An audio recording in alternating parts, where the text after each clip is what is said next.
Hello tarot lovers and welcome to my channel.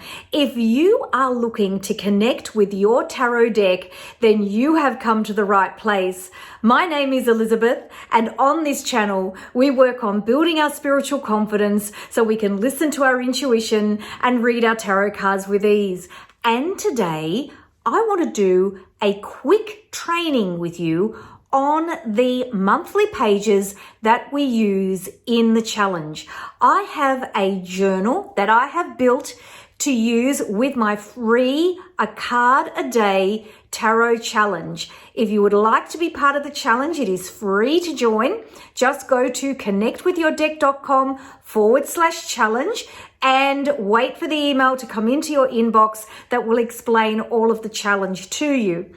But today I want to do a quick rundown on how to fill out the daily pages, just as a reference for those of you doing the challenge, because every month I do quite a big training on how to fill out the pages. And I thought it would be good just to do a very quick one to answer some common questions that you've asked me about the pages so that you'll have this video as a reference so that you can just watch a quick 10-minute video and you don't have to watch the whole training to find the answers to those questions. Of course, you can always email me, support@eroebuckjones.com, to ask me any questions about the challenge.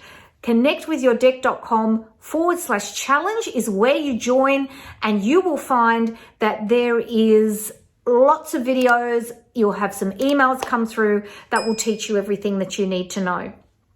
So I'm going to spin the camera around and I'm going to show you my journal, which I've finished now and completed, that has all of my reading pages in there, and I'll show you how I filled them out. Let's spin the camera around.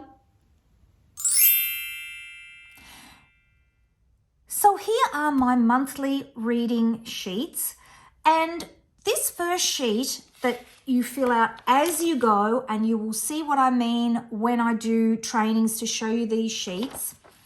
You can either write the names of the cards here for those of you who like to write the name, or you can draw the symbol, and I've got symbol sheets you can use to follow what symbol you use for each card. It's up to you. You can do both or one or the other, whichever you prefer. Here, I've actually changed that now to say tarot. You can put your tarot decks that you're using, and of course you've got all the questions here. You don't have to purchase the journal to be part of the challenge, but it does help you summarize everything. If you think you can use an exercise book and do all of this, that's great. You might have some other ideas about what you'd like to do with the challenge. But this is the format that I've put together, and it's sort of grown and evolved. So you will see some of my older videos that have things slightly a little bit different. But the intent is the same. So down here you put the major arcana, how many minor arcana, how many royal arcana you pulled, and I find this part of the monthly summary sheets the easiest way to find that. And I love using color because it helps me to see what all the cards are. And then the number of wands, cups, swords, and pentacles. How do I do my monthly percentages? I look at how many major arcana I've had, and then I divide by the number of days in the month and multiply by 100. Don't ask me why that works, but it creates a percentage. What was interesting about May was I only pulled one cup over the whole month. That very rarely happens. So that worked out to be just 3%, as distinct from major arcana, which I pulled a lot of at 35, and I got 35%. These are just repeating cards, so I go through and look for cards that have repeated. I can see immediately there were two eight of wands here, for example, and I've put those all here and the number of times they repeated. The total number of cards in the month, 31. Cards upright, 31. If you draw reversed cards and you like to read reverse cards, there's a little space there to put your reverse cards. And I've got some extra reflection questions there for you if you would like to do those as well. The monthly summary sheet, you just circle that it's May. I just then put the percentages that I got here onto this sheet for reference. I put my repeating cards, and if there's any repeating numbers, and then I put the meaning of those. And sometimes when I look at the repeating numbers, I can see things that are a pattern. And sometimes you'll see things and sometimes you won't.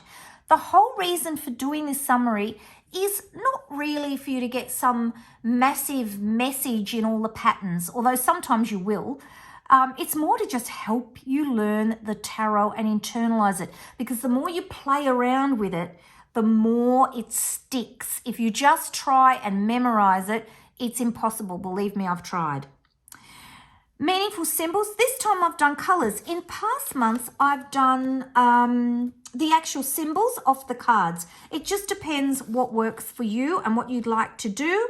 I've had all sorts of different thoughts about what symbols I'd like to talk about in that particular part of the summary. Then I've looked at all the keywords here and said to myself, which keywords I've repeated often? And I have listed these here, 6 of them. I usually pick the first 6, but you can squash extra ones in if you've got more. And then I wrote myself a message using those words. Love to me is about seeing and valuing the qualities and talents of my partner that do not exist in myself, and recognizing that these qualities are an opportunity to learn and grow, so that being in love, being in a relationship brings out the best in me.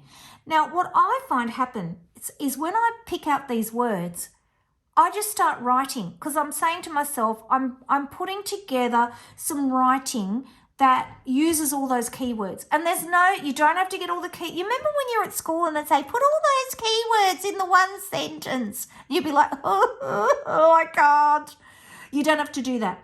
You can write a whole paragraph. You can write whatever you like to use those words and get some sense from them, to just have a sense of what the overall meaning of the month would be.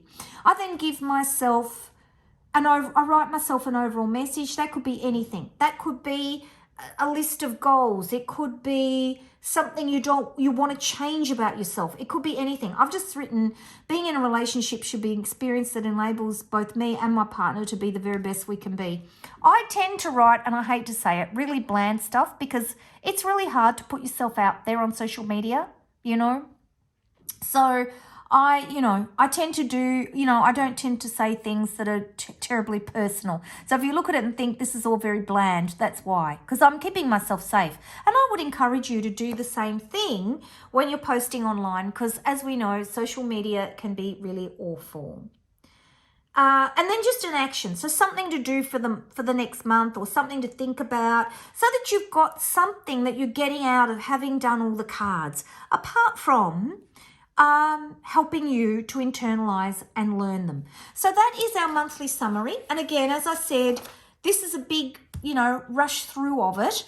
I just wanted you to have a reference video so that you can look at this video and say, yep, now I understand how to do the monthly page.